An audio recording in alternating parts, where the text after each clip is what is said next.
Hi, my name is Peter Hald and I work as an information consultant at the library at the Technical University of Denmark.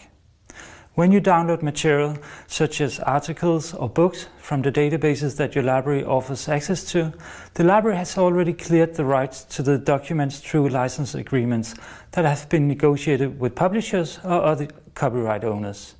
When you find literature on the internet, however, for instance through Google or various file sharing services, it is your responsibility to make sure you have the right to use it. Others may have uploaded articles that they don't own the rights to, and if you use them in your project, you will violate the actual writer's or publisher's copyright. In this lesson, I will show you some of the typical copyright pitfalls that you should try to avoid. Use of illegally uploaded material found on the internet and use of pictures found on the internet.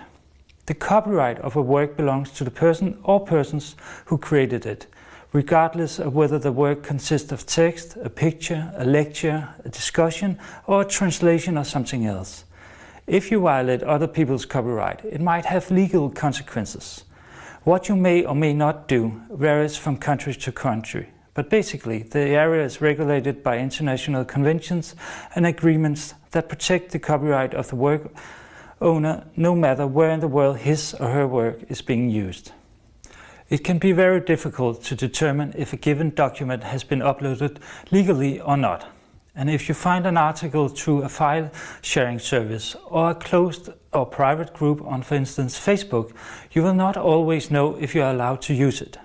If you use such material, you might end up violating the copyright simply because the person who uploaded the document did so without permission. Even when using Google Scholar, you won't always know if an article has been uploaded legally and for general use. One way of avoiding getting into copyright trouble is to search for open access literature. Open access literature is digital, online, free of charge and free of most copyright and licensing restrictions. Open access removes price barriers such as subscriptions, licensing fees and pay-per-view fees. This definition of open access stems from the Directory of Open Access Journals, the biggest open access database on the internet.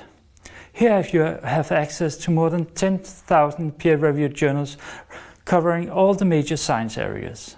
If your own library does not have access to the databases you need for your project, doaj.org will always be a very useful alternative. So basically, open access means free general access to scientific publications. Open access articles may either be published by traditional journals or by regular open access journals that can be found via doaj.org.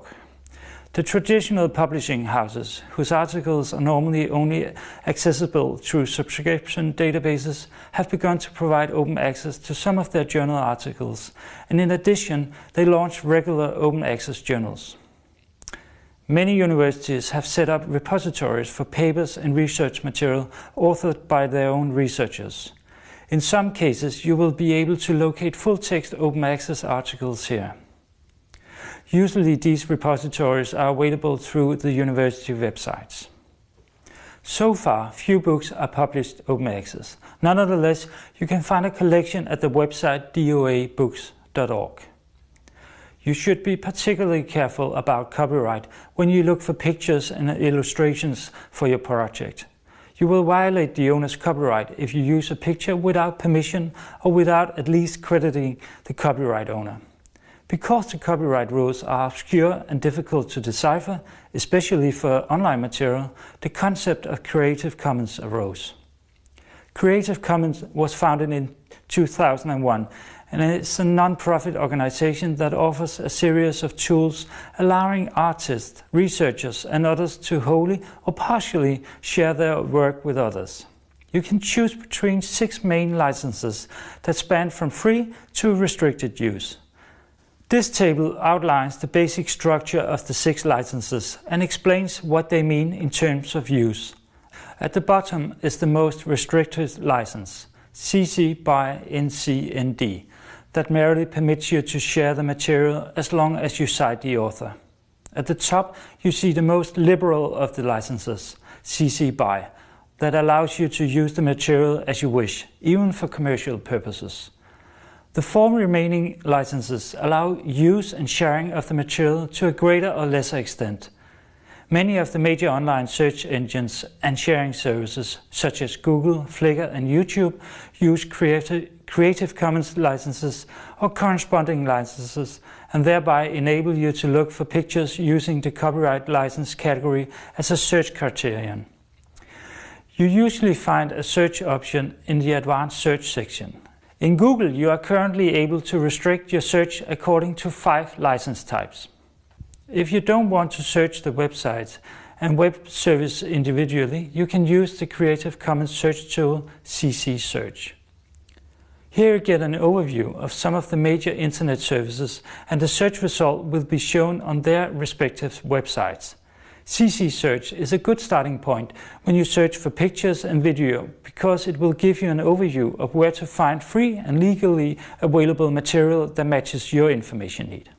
Good luck with your search for free online material for your papers. Thank you for watching.